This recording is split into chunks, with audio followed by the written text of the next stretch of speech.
Assalamualaikum warahmatullahi wabarakatuh. Anak soleh dan soleha, semoga dalam keadaan sehat selalu ya nak ya. Oke, kita masuk materi berikutnya. Semoga kalian menyimak dengan baik. Jangan lupa like dan subscribe.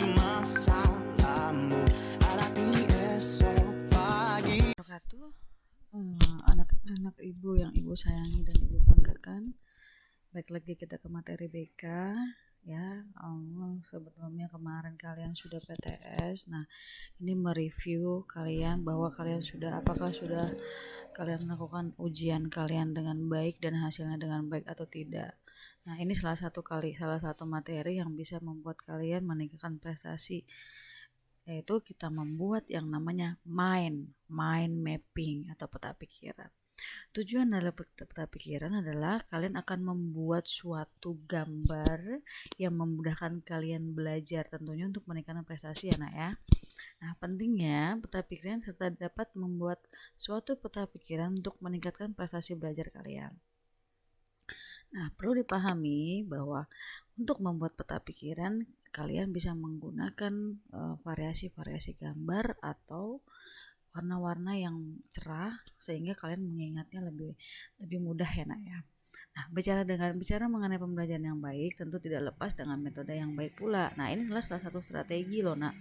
Ada orang yang memang suka gambar, yaitu visual, matanya bekerja ketika mengingat sesuatu, dia harus menggunakan penglihatannya atau visual mereka. Ada juga seseorang yang meningkatkan prestasi belajarnya atau mengingat dengan menggunakan pendengaran atau telinga. Nah, mind mapping ini adalah salah satu cara belajar atau metode kalian dengan menggunakan visual, ya, dengan cara melihat. Ya, seperti itu ya nak ya. Nah, proses pembelajaran semakin hari semakin menumpuk juga merupakan momok yang menghantui para siswa untuk pengajar itu sendiri, di mana siswa untuk belajar tuntas. Nah, di sini kalian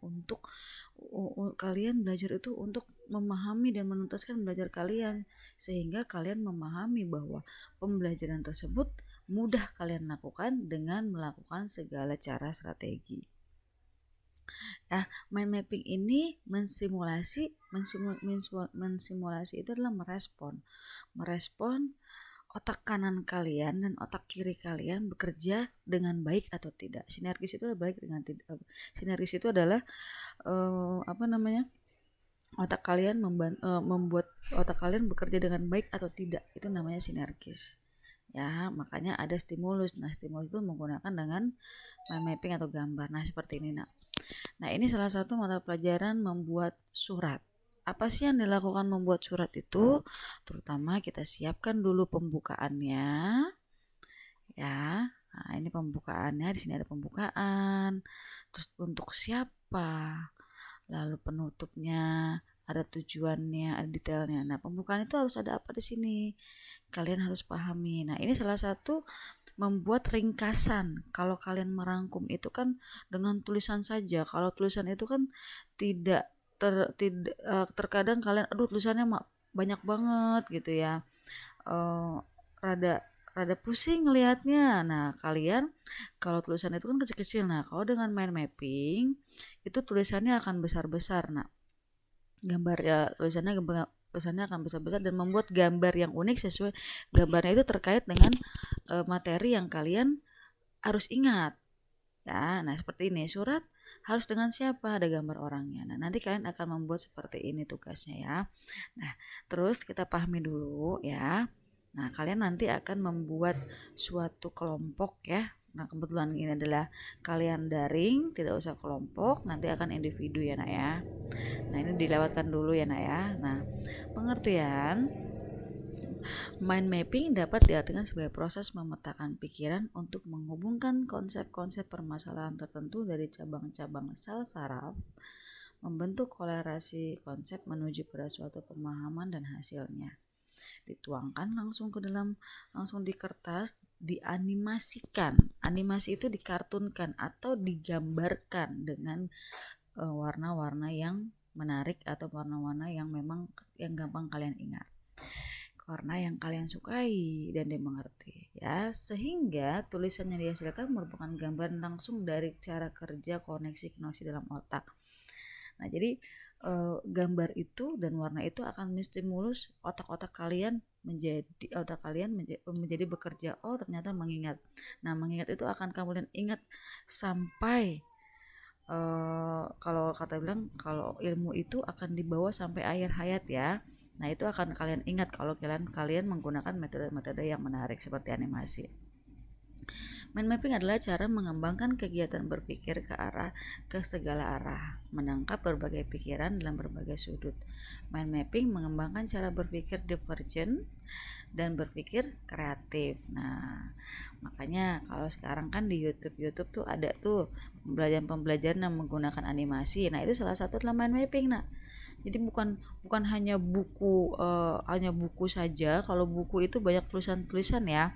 Jadi kalian bisa lihat, kalau di animasi kalian bisa lihat gambar bentuknya seperti apa ya nak ya. Jadi mind mapping ini sangat menarik buat pembelajaran kalian. Nah, mind mapping akan sangat bermanfaat dalam pembelajaran, terutama dalam keterampilan mencatat dan mengingat, antara lain 1. Membantu dalam kemampuan otak berkonsentrasi. Nah, ini sangat mudah ya. 2. Memungkinkan esensi materi menjadi jelas. 3. Secara visual, mata ya nak ya, relatif lebih jelas urutannya dan informasinya. 4. Membuat sambungan antara ide-ide mudah untuk dilihat. 5. Meningkatkan daya ingat menjadi long term memory. Long term memory itu adalah mengingat jangka panjang. Kalau sudah mengingat dalam otak, otak itu akan diteruskan ke dalam otak belakang atau otak kecil yang di atas leher kalian di belakang itu. Jadi akan mengingat yang tadi Ibu bilang ya, ilmu itu akan dibawa sampai akhir hayat ya. Ilmu itu tidak akan habis, sehingga akan disimpan dalam memori jangka panjang, sehingga di masa depan kalian akan gunakan ilmu-ilmu itu dalam ke dunia nyata atau ke dunia kerja dan dunia masyarakat, sehingga menjadi seorang yang bermanfaat. 6. Meningkatkan keyakinan kita dalam kemampuan kita belajar. Nah, kamu yakin, kamu pede, kamu percaya diri bahwa kamu bisa mengerjakan sesuatu dengan cara kalian, dengan hasil yang memuaskan.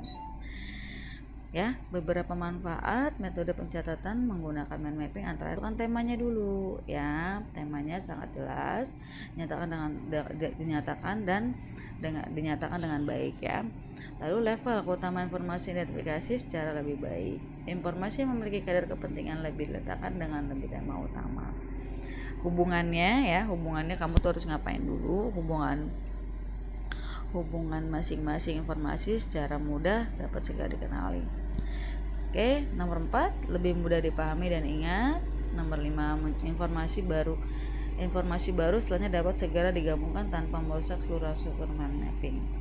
6. Masing-masing mind mapping sangat unik sehingga memudahkan proses pengingatan.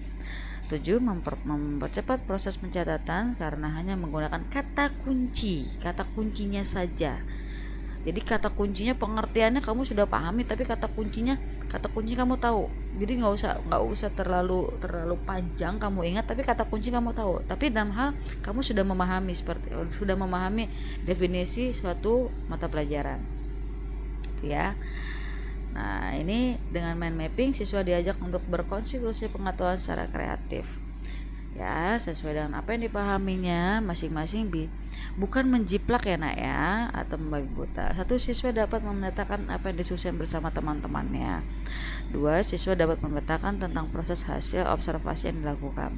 3. Siswa dapat memetakan tentang apa yang dibacanya. Siswa dapat memetakan tentang apa yang didengarnya. Siswa dapat memetakan tentang apa yang harus dipresentasikan di kelas. 6. Siswa dapat memetakan aneka aktivitas belajar lainnya, baik berkenaan dengan perencanaan pelaksanaan hasilnya belajar. Seperti ini. Nah, ini menyusunnya. Kalian boleh ikuti ya. 1. Di tengah kertas buatlah lingkaran dari gagasan utama, boleh ya. Nah, ya ini cara-caranya. 2. Tambahkan cabang dari pusat-pusat untuk tiap poin-poin. 3. Tulislah kata kunci pada setiap cabangnya ya. 4. Tambahkan simbol dari ilustrasi. Sekarang simbolnya sesuai dengan apa ilustrasinya ya, simbolnya itu atau gambarnya sesuai dengan apa yang kalian jelaskan. 5. Gunakan huruf-huruf kapital sehingga kalian jelas melihatnya. 6. Tulislah gagasan-gagasan penting dalam huruf-huruf yang lebih besar. 7. Hidupkanlah mind mapping kalian. Ya, dihidupkan. Jadi nanti ditempel di dinding ya, di dinding, jadi agar kalian bisa melihat. Oke, 8. Garis bawahi kata-kata itu dengan gunakan huruf tebal. 5. Bersikap kreatif dan berani. Gunakan bentuk cara acak, menunjukkan poin atau gagasan. Nah, 11. Buatlah mind mapping horizontal. Nah, ini enak ya, ini. Nah, ini adalah contoh sukses ujian. Apa sih sukses ujian? Nah, proses ujian, pra-ujian, pasca ujian ya. Ini kalian bisa lihat seperti ini contohnya. Oke, nanti tugas kalian ada di sini. Nah, nih ada, kamu tinggal pilih mata pelajaran apa yang kalian ingin pilih ya nak ya. Silahkan pilih salah satunya dan kalian bikin mind mapping sehingga kalian mengingat materinya atau temanya. Kalian boleh pilih salah satu tema yang ada di setiap mata pelajaran. Ini ya Ibu hanya contoh saja. Tapi kalau kalian mau pilih materi yang lain silahkan ya. Kalian tulis di buku, di kertas lembar, lalu kalian warnakan kreatif kalian, foto dan kirimkan ke Google Classroom. Oke? Selamat beraktivitas dan Ibu tunggu tugasnya ya, harus dikerjakan. Assalamualaikum warahmatullahi wabarakatuh.